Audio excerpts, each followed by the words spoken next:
All right, everyone, get ready, because today we're going deep on something totally different, a totally different perspective on rest, a Buddhist perspective on rest. Yeah. And we're going to be exploring some excerpts from a talk about the Anuruddha Sutta. Okay. And trust me, this is not about, just chilling on a beach or anything like that. Right. Yeah. It's not about just like taking a vacation or a nap. Exactly. This is about a deeper kind of rest that actually prepares you to benefit from the Buddhist teachings. That's right. Which maybe is not what you would expect. Yeah. It's a little bit counterintuitive, isn't it? Totally not what I expected. Yeah. So what does the Sutta actually say about rest? Well, it outlines 3 distinct levels of rest. Oh. Physical, mental, and then something called upadhi, which is kind of freedom from clinging. Okay, I'm already intrigued. Yeah. Physical rest, I get it. That's like, taking a break, getting enough sleep, all that. Right. But how is that connected to Buddhist teachings? Yeah. Well, it's about creating the right conditions for practice, I think. Okay. The Sutta uses this analogy of finding a quiet seat on a crowded bus. Okay. You might have some physical space, but your mind could still be really caught up in the commotion all around you. Oh, yeah. I totally get that. Yeah. It's like when I went on that meditation retreat in a cave, I thought being physically isolated would just, totally quiet my mind. But no, it was still racing. Yeah, absolutely. It really highlights the importance of that second level, mental rest. Okay. Calming that mental chatter. Yeah. Detaching from all the thoughts and emotions that keep us kind of, spinning. So that's where meditation comes in, right? Yes. Just shutting off all those thoughts. Yeah, meditation is definitely a key practice. But here's where it gets really interesting. Okay. The Sutta suggests that even busyness itself isn't necessarily an obstacle. Wait, really? Yeah. I always thought Buddhism was about, finding stillness, escaping the chaos of everyday life. Yeah, it's a bit more nuanced than that. I think the key here is mindfulness. Oh, okay. With a strong mindfulness, you can actually be really busy and effective without getting lost in all that mental clutter. So it's like finding that flow state where you're totally focused and present, even if it's a crazy day. Yeah, exactly. Yeah. And the Sutta even uses the Buddha's ability to perform miracles as an example of like this extreme mindfulness in action. Wow. That's a powerful image. Right. But I mean, honestly, I struggle with even basic mindfulness. How can I even think about performing miracles when I can't even remember where I put my keys half the time? Yeah. It's a practice, and we're not all expected to be the Buddha, right? Right. But even starting small, like noticing your breath for a few moments can have a huge impact. Yeah. And this brings us to that third and most profound level of rest, Okay. upadhi, which is freedom from clinging. Okay. I think I need a little help understanding that one. Okay. What does it actually mean to be free from clinging? Well, think of it as letting go of all the mental constructs that cause us suffering. Okay. It's about recognizing that our attachments to things, whether it's ideas, possessions, even our sense of self, are ultimately impermanent. So is upadhi like achieving total enlightenment then? Wow. Because that sounds incredibly difficult. It's more like a direction we're moving in. Okay. A process of, gradually loosening the grip of those attachments. The Sutra describes it as this deep, unshakable peace that comes from recognizing the true nature of reality. That sounds pretty amazing. Yeah. But also a bit abstract. Can you give me like a real world example Sure. of what this freedom from clinging might actually look like? Imagine you're really attached to a certain outcome, Okay. like getting a promotion at work. Okay. You're spending all this time thinking about it, worrying about it, letting it consume your thoughts. Yeah. Creates a lot of mental tension and suffering, right? Absolutely been there, done that. Right. The anxiety is real. Exactly. Now imagine instead of clinging to that specific outcome, you focus on doing your best work. Being present in each moment and letting go of the need to control a result. Okay. It's not to say you don't care about the outcome, Right. but you're not letting it define your sense of worth or happiness. So it's about shifting your focus from the outcome to the process and finding that peace in the present moment, even if things don't go exactly as planned. Ah, precisely. That's a great example of how cultivating upadhi can bring more peace and freedom into our lives. That makes a lot of sense. Yeah. But how do these 3 levels of rest actually help us engage with the Buddhist teachings more effectively? Well, I think it's about creating those ideal internal conditions for understanding and benefiting from the teachings. Okay. Think of it this way. If you're exhausted, stressed, and mentally cluttered, Yeah. How receptive are you really going to be to these subtle teachings about the nature of reality and the path to liberation? Okay. Yeah, that's a good point.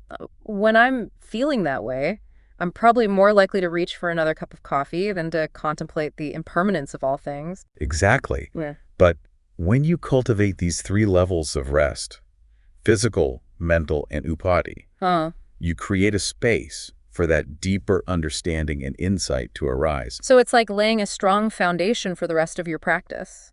You could say that. Yeah, it's about recognizing that true rest isn't just about indulging ourselves or escaping our responsibilities. Right. It's an essential part of the path to awakening. Wow, that's a whole new way of thinking about rest. Yeah. So it's not just about feeling better, it's about becoming a better practitioner. Exactly. And the Sutta emphasizes that this practice of rest is available to everyone, Okay. regardless of their circumstances.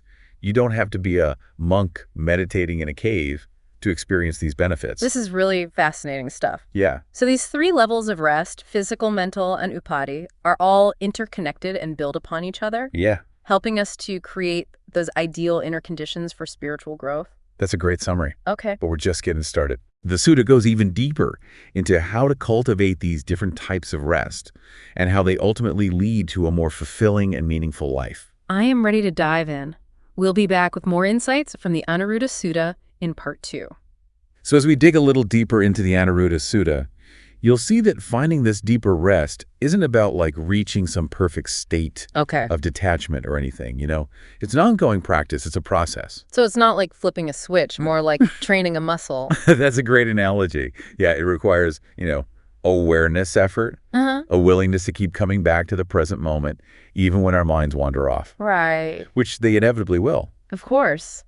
The Buddha actually makes a really interesting point about busyness in relation to all of this. And how so? Well, it acknowledges that while busyness can be an obstacle to concentration-based meditation, the kind where you're sitting still focusing on your breath, Yeah. it's less of a hurdle for insight-based practices. So even if I can't, block out hours for silent meditation, Right. I can still cultivate that mindfulness and insight while I'm just, going about my day. Absolutely. Remember, the Buddha himself emphasized mindfulness in all postures. Okay. Walking, standing, sitting, lying down. Right. It's about bringing awareness to each moment, no matter what we're doing. That is encouraging to hear. Yeah. So it means that even the most, hectic day can be an opportunity for practice. Exactly. And it's a practice that ultimately leads to a deeper understanding of ourselves and the nature of reality. And that understanding, in turn, helps us to, make wiser choices, cultivate more skillful actions, right, and ultimately live with greater peace and fulfillment. So it's not just about finding, a few moments of peace here and there. It's about transforming our entire way of being in the world. That's the heart of it. And the Sutta offers some really practical guidance on how to do this. For instance, it talks about the importance of recognizing those moments when we're getting swept away by Sangha Karma. Right, Sangha Karma, that, dense attachment to the opinions and desires of others. Yes. We touched on that a bit earlier. Exactly. And it can happen anywhere, not just in large groups, but even in our own families, our workplaces. Right. Yeah. Online. Yeah. It's about being mindful of all those influences that are shaping our thoughts, our emotions, our actions. Right. And the Sutta emphasizes that when we're able to detach from these influences, we create space for true wisdom and insight to arise. It's like we're clearing the clutter from our minds to make room for something, more profound to emerge. Precisely. And that something more profound is the ultimate goal of rest in Buddhism. Okay. To detach from the things that cause suffering. To break free from those patterns of craving and aversion. Yes. That keep us trapped in that cycle of just, dissatisfaction. Exactly. And the Sutta reminds us that this freedom is available to all of us, regardless of our circumstances. It's not about becoming a monk and retreating to a cave. Right. It's about cultivating a certain quality of mind, Yeah. a way of being in the world that's characterized by mindfulness, wisdom, compassion. So even in the midst of, a busy, chaotic life, we can still find those moments of true peace and even glimpses of that deeper freedom. Yes, and the more we practice, the more these moments will expand, and eventually they'll become our prevailing state of being. That is an inspiring thought. Yeah. It makes me think about a story I once heard about a monk who went to meditate in a cave, thinking that, isolation would be the key to enlightenment. Ah, yes, the classic example. Yeah. It highlights how sometimes even the most dedicated efforts can be misguided Right. if we haven't first cultivated those right inner conditions. Like you can't just run away from your problems. You have to face them head on with, mindfulness and wisdom. Precisely. The monk in the story found that even in the solitude of the caves, his mind was still racing with, thoughts and anxieties. He realized that true peace comes not from escaping the world, but from transforming our relationship to it. So it's an inner journey, not an outer one. Exactly. And it's a journey that requires us to be honest with ourselves, Right. To face our own patterns of reactivity and clinging, and to cultivate those qualities of mind that lead to true freedom. Right. This brings us back to those stages of severing attachment that you mentioned earlier. Okay. They provide a framework for understanding this journey. Right. The Sutta mentions Sotapanna, Sakadagami, Anagami, and Arahant. But I'll be honest, I got a little lost in all those terms. Yes. Can you break those down for me? Of course, these terms describe stages of progressing towards liberation. Yeah. It's not like achieving one level and then, suddenly jumping to the next. Right. Think of it as a gradual unfolding, a deepening of insight and freedom. So what exactly distinguishes each stage? Well, a Sotapanna is someone who has glimpsed the truth of the Buddha's teachings and has irrevocably stepped onto the path to liberation. They've weakened the grip of certain mental defilements, Okay. like self-identity view doubt and attachment to rites and rituals. Okay, so they've had a taste of that freedom from clinging that we were talking about. Exactly. And as they continue to practice, they progress to the stage of Sakadagami, Okay. which means once returner. Okay. They further weaken those defilements and will only be reborn in the human realm once more Wow. before attaining full liberation. So they're getting closer and closer to that ultimate freedom from suffering. Yes. What happens next? Next comes the Anagami, the non-returner. Okay. At this stage, they have completely eradicated those 5 lower fetters and will no longer be reborn in the human realm at all. Wow. They're on the verge of complete liberation. That's incredible. And then finally, we have the Arahant. Right. The Arahant is fully liberated, Okay. completely free from all defilements. Wow. They've reached the end of the journey and experience a profound and unshakable peace. That is an incredible journey. It is. It's amazing to think that these stages are accessible to anyone who commits to the path. Exactly. The Sutta reminds us that we all have the potential to awaken, to break free from suffering, and to experience true peace and freedom. This whole conversation has really challenged my understanding of rest. It's not just about relaxation or taking a break. Right. It's an integral part of the path to liberation. And it's a path that we can all walk one step at a time by cultivating mindfulness, wisdom, and compassion in our daily lives. Yeah. But we're not quite done with the Anuruddha Sutta yet. Not quite. Okay. There's one more fascinating aspect I want to explore with you. Okay, I'm intrigued. What else does the Sutta have in store for us? We'll find out in part 3. Okay, so we've been exploring these 3 levels of rest. Yeah. Physical, mental, and upadi. Right. And how they sort of create this foundation for spiritual growth. But I'm curious, what does this Sutta have to say about how we actually cultivate this deeper kind of rest, in our everyday lives? Well, you touched on a key point earlier when you talked about, rest not being a destination, but a practice. Right. The Sutta really emphasizes that, finding this inner stillness isn't about achieving some perfect state. Right. It's about consistently, integrating it into our daily lives. So even when things are, chaotic and my mind feels like it's going a mile a minute, Yeah. I can still find those pockets of true rest. Absolutely. Yeah. It's about, making a conscious effort to bring mindfulness and awareness to whatever you're doing. Yeah. Whether it's, something as simple as washing the dishes or navigating a tricky conversation at work. Right. It's about, noticing when you're getting caught up in those thoughts and emotions and gently guiding your attention back to the present moment. That makes sense, but sometimes it feels like there's just not enough time in the day to cultivate that kind of mindfulness. Right. How do I even begin to create space for that when I'm constantly bombarded with, demands and distractions? Yeah. Well, the Sutta offers some really practical advice on that front. Okay. It talks about the importance of developing mindfulness of the body. Mindfulness of the body. What does that mean exactly? Well, it's about tuning into your physical sensations. Okay. noticing, the feeling of your breath as it enters and leaves your body, the feeling of your feet on the ground as you walk, the sensations of warmth or coolness on your skin. Okay. It's about anchoring yourself to the present moment through your senses. It's like grounding yourself through your physical experience. Exactly. And it can be incredibly helpful in preventing your mind from, constantly wandering off into the past or future, which is often where a lot of our stress and anxiety kind of resides. That's so true. I know for me, a lot of my mental clutter comes from, dwelling on things that have already happened. Yeah. Or worrying about things that, might never happen, right? And mindfulness of the body can help you break free from those thought patterns. Okay. And reconnect with, the immediacy of your experience. So it's about noticing those subtle signs of stress and tension that we so often just ignore. Absolutely. When you pay close attention to your body, you'll start to notice those early warning signs. The tightness in your shoulders, the shallowness of your breath, the racing of your heart. Right. And that awareness gives you the opportunity to respond with care and compassion rather than just, pushing through the discomfort. That's such an important point. It's like we're learning to listen to our bodies and give them what they need rather than just ignoring those signals until they become totally overwhelming. Precisely.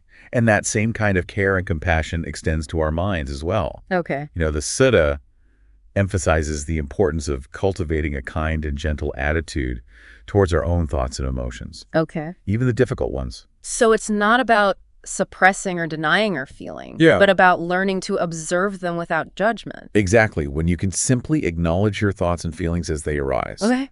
Without getting caught up in, their stories or trying to push them away, you create a space for that inner peace and equanimity. It's like giving yourself permission to feel whatever you're feeling without letting it consume you. Yes.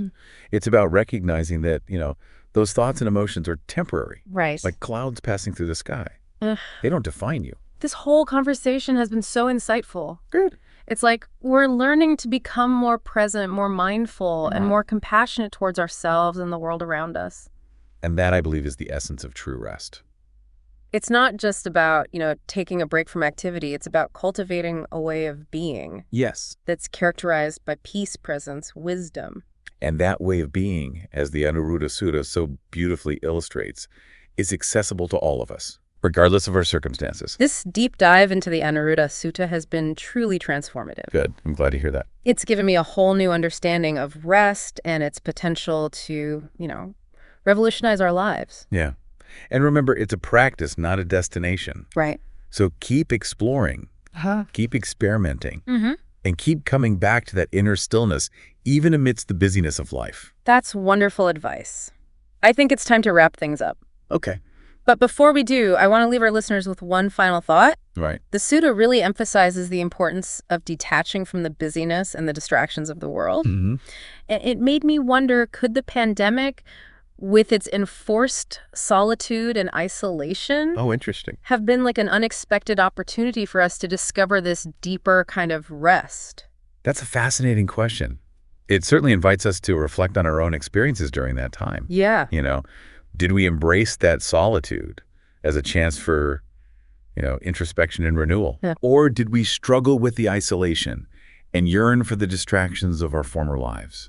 It's almost like a global social experiment, forcing us to confront our relationship with solitude and to explore what it truly means to rest and recharge. And perhaps as we emerge from that period of collective introspection, we can carry some of those lessons with us, integrating them into our daily lives. What a powerful thought.